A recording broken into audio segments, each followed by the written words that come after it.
Hello student, आज के हम इस वीडियो में पढ़ेंगे क्लास 11 का सब्जेक्ट फिजिक्स और हम फिजिक्स में पढ़ेंगे हमारा chapter motion in a plane. और मोशन इन ए प्लेन में हम सबसे इंपॉर्टेंट टॉपिक पढ़ेंगे horizontal projection. Next, horizontal projection. अब हम समझेंगे हॉरिजॉन्टल प्रोजेक्शन को।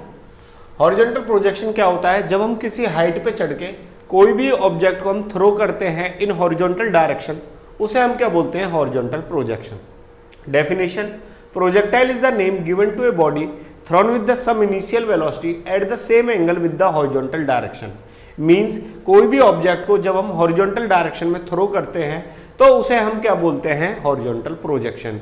और वो आपका motion under the two dimension, और वो ऑब्जेक्ट आपका टू डायमेंशन में मूव करता है एक्स और वाई प्लेन में। एक्टिविटी।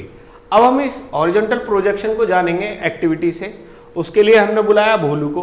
तो भोलू से हमने पूछा, हाँ भाई हॉरिजॉन्टल प्रोजेक्शन समझाइए। तो भोलू ने हमसे बोला कि हॉरिजॉन्टल प्रोजेक्शन दो वर्ड से मिलकर बना है, horizontal and projection. Horizontal means state, यानी कि कोई भी वेलोसिटी जब हम स्टेट थ्रो करते हैं तो उसे हम क्या बोलते हैं? हॉरिजॉन्टल। और प्रोजेक्शन हमारा क्या होता है? थ्रो, यानी कि किसी भी ऑब्जेक्ट को जब हम सीधे फेंकते हैं तो उसे हम क्या बोलते हैं? Horizontal projection. सपोज ये बस थी, बस में बच्चे स्टूडेंट बैठे हुए थे, इन्होंने एक डस्टबिन देखा। अब इन्होंने क्या करा, बस में से एक ऑब्जेक्ट आपका जो भी कूड़ा था तो उसको पेपर को इन्होंने क्या करा? डस्टबिन में थ्रो कर दिया। तो ये हमारा एग्जाम्पल था हॉरिजॉन्टल प्रोजेक्शन का। नेक्स्ट, अब हम जानेंगे कंडीशन ऑफ हॉरिजॉन्टल प्रोजेक्शन का। ये सबसे इंपॉर्टेंट है। अब हमने डायग्राम को किस में कन्वर्ट कर दिया है? डायग्राम में। अब ये ऑब्जेक्ट हमारा आया ए, अब ये ऑब्जेक्ट मूव करा, हमारा प्रोजेक्शन कहाँ पे पहुंच गया? ये पॉइंट ए पे। कहाँ से स्टार्ट हुआ था? ओ पे, और कहाँ पे पहुंच गया? ये ए पे। अब ये जो ऑब्जेक्ट था इसने दो डायमेंशन में यूज करा, एक्स और वाई में। अब हम देखेंगे इसकी मेन कंडीशन क्या है। इसमें हमारा जो यू एक्स था वो थी velocity of object, u y हमारा क्या है? 0, ए एक्स हमारा क्या है? 0, और ए वाई क्या है हमारा? प्लस में जी। यानी कि इसमें से हमें कंडीशन पता चली कि हॉरिजॉन्टल प्रोजेक्शन में हमारी बेसिक कंडीशन क्या है। नेक्स्ट, अब हम इसमें पढ़ेंगे important term regarding horizontal projection. अब हम हॉरिजॉन्टल प्रोजेक्शन में कुछ डेरिवेशन करेंगे। फर्स्ट है हमारा पाथ ऑफ प्रोजेक्टाइल, सेकंड है हमारा टाइम ऑफ फ्लाइट, थर्ड है हमारा हॉरिजॉन्टल रेंज, और लास्ट है हमारा velocity of the projectile at any instant. यानी कि अब हम हॉरिजॉन्टल प्रोजेक्शन में इन चार बातों के बारे में पढ़ेंगे। नेक्स्ट, फर्स्ट है हमारा पाथ ऑफ प्रोजेक्टाइल। इसमें हम समझेंगे पाथ ऑफ प्रोजेक्टाइल होता क्या है। ये हमारा डायग्राम आया, ये हमने ऑब्जेक्ट लिया, तो ऑब्जेक्ट हमारा जो पाथ कवर करेगा, यानी कि ऑब्जेक्ट कहां से आया? ओ से, और कहां पे पहुंचा? ए पर। यानी कि इस पाथ को हम क्या बोलेंगे? Path of projectile. The path covered by the object is known as the path of projectile. यानी कि जो ऑब्जेक्ट हमारा पाथ को कवर करता है उसे हम क्या बोलते हैं? Path of projectile. Next, expression for path of projectile. Path of projectile का हम एक्सप्रेशन समझेंगे। ये हमारा डायग्राम है हॉरिजॉन्टल प्रोजेक्शन का। कंडीशन, यू एक्स हमारा क्या है? यू, यू वाई हमारा क्या है? 0, ए एक्स हमारा क्या है? 0, और ए वाई क्या है हमारा? जी। अब हम समझेंगे पाथ ऑफ प्रोजेक्टाइल में जो हमारा ऑब्जेक्ट है वो दो डायमेंशन में मूव कर रहा है, एक्स और वाई में। अब हमें क्या निकालना है? पाथ। पाथ क्या होता है? हमारा डिस्टेंस। तो सबसे पहले हम x वाली इक्वेशन यूज करेंगे, x equals to u t plus half a x t square. इसमें हमने x वाला ओरिजिन लिया, जो हमारा डिस्टेंस है वो क्या है? x। यू एक्स की वैल्यू क्या है हमारे पास? u, और ए एक्स की वैल्यू हमारे पास क्या है? 0। तो हम वैल्यू पुट कर देंगे तो हमारा क्या आ जाएगा? x equals to u t. तो ए एक्स हमारा यहाँ पे क्या आ गया? 0, तो x की वैल्यू क्या आ गई हमारे पास? U T.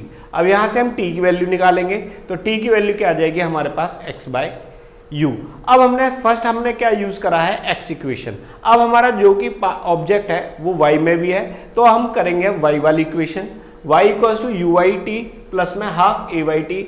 अब यू वाई हमारे पास क्या है? 0, और ए वाई हमारे पास क्या है? g। अब हम इसमें वैल्यू पुट करेंगे, ए वाई हमारे पास क्या है? G t square. तो y हमारे पास वैल्यू क्या आ जाएगी हमारे पास?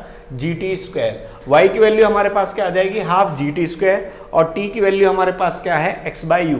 हम इसकी वैल्यू पुट कर देंगे टी में, तो y equals to half g t, t क्या है हमारे पास? X by you.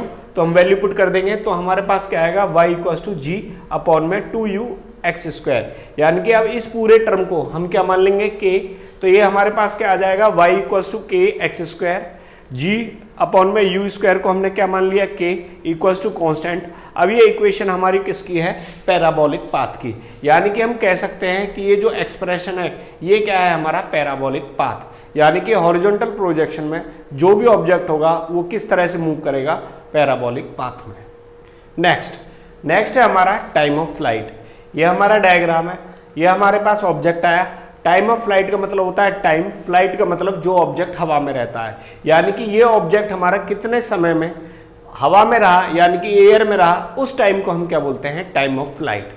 Definition, it is the total time for which the projectile is in the flight. यानी कि वो टाइम जब हमारा ऑब्जेक्ट हवा में रहता है उसे हम क्या बोलते हैं, time of flight. Next, expression for time of flight. सबसे पहले हम डायग्राम जानेंगे। इसमें हमारी कंडीशन क्या है, u x equals to u, a u y equals to zero, a x equals to zero and a y equals to g. अब हम ये जानेंगे जो हमारा एक टाइम ऑफ फ्लाइट है वो एक्स में है और वाई में है। तो हमारा ऑब्जेक्ट किस में है, वाई में, तो हम वाई वाली कंडीशन लगाएंगे, y equals to u y t plus में हाफ ए वाई टी। अब हमने जाना यू वाई की वैल्यू हमारे पास क्या है, जीरो, और हमारे पास ए वाई की वैल्यू क्या है, जी। तो हमारे पास यहाँ से वैल्यू क्या आ जाएगी, h equals to half g t square. तो हमें वैल्यू किसकी चाहिए, t की, तो हमारे पास t की वैल्यू क्या आ जाएगी, t equals to root 2h upon में g। तो ये हमारा एक्सप्रेशन क्या है, टाइम ऑफ फ्लाइट का। नेक्स्ट है हमारे पास हॉरिजॉन्टल रेंज। अभी हमारा पास डायग्राम आ गया। अब इसमें हॉरिजॉन्टल रेंज, ये r को हमने रिप्रेजेंटेड करा है हॉरिजॉन्टल रेंज से। ये हमारे पास ऑब्जेक्ट आया, ऑब्जेक्ट ने इतना हॉरिजॉन्टल जो डिस्टेंस कवर करा है उसे हम क्या बोलते हैं, horizontal range. Definition, it is the horizontal distance travel by the projectile during its flight. यानी कि जो हॉरिजॉन्टल डिस्टेंस कवर करता है ऑब्जेक्ट उसको हम क्या बोलते हैं, horizontal range. Next, expression of horizontal range. सबसे पहले हम डायग्राम जानेंगे, उसके अंदर कंडीशन जानेंगे। हमारे पास कंडीशन है 4, ux, ui, ax और ay। अब हम जानेंगे जो ये हॉरिजॉन्टल रेंज है ये किस में है, x या y में। तो ये हमारा हॉरिजॉन्टल रेंज है x में। तो हमने x का फॉर्मूला लगाया और हमें पता है जो टाइम ऑफ फ्लाइट है उसकी वैल्यू कितनी है, रूट 2h अपॉन में g। हमने वैल्यू रखी x equals to u t plus half a x t square.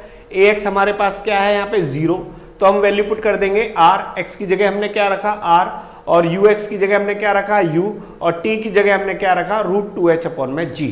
ax हमारा क्या हो जाएगा, 0। तो हमारे पास जो हॉरिजॉन्टल रेंज आएगी उसकी वैल्यू क्या आएगी, u रूट 2h अपॉन में g। नेक्स्ट टॉपिक है हमारा velocity of the projectile at any instant. यानी कि कहीं भी हम रुक के ये जान सकें कि ऑब्जेक्ट की वेलोसिटी कितनी है। सपोज हम रुके हमारे p पे, तो इसकी p पॉइंट पे हमारे पास दो वेलोसिटी हैं, एक है हमारे पास pa और एक है हमारा pb। एक है हमारा x में और दूसरा हमारा क्या है, y में।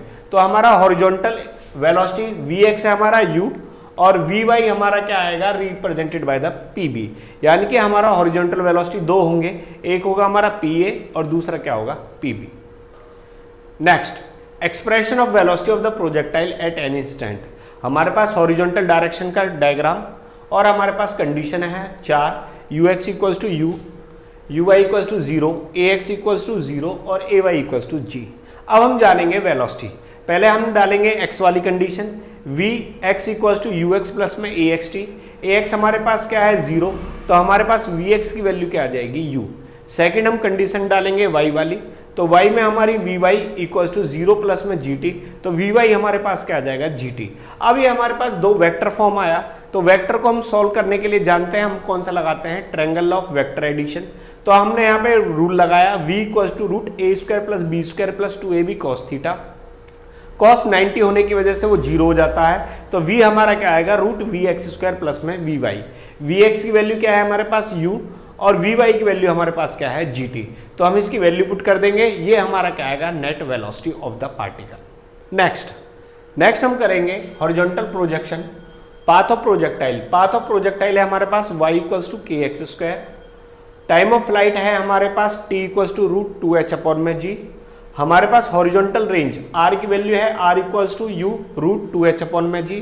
और लास्ट हमारे पास वेलोसिटी है हमारे पास v equals to root u square plus में g square t square. At the last, my YouTube channel is education Bhandara which provide easy, smart and free education for 9th, 10th, 11th and 12th classes more and more subscribe. Thank you very much.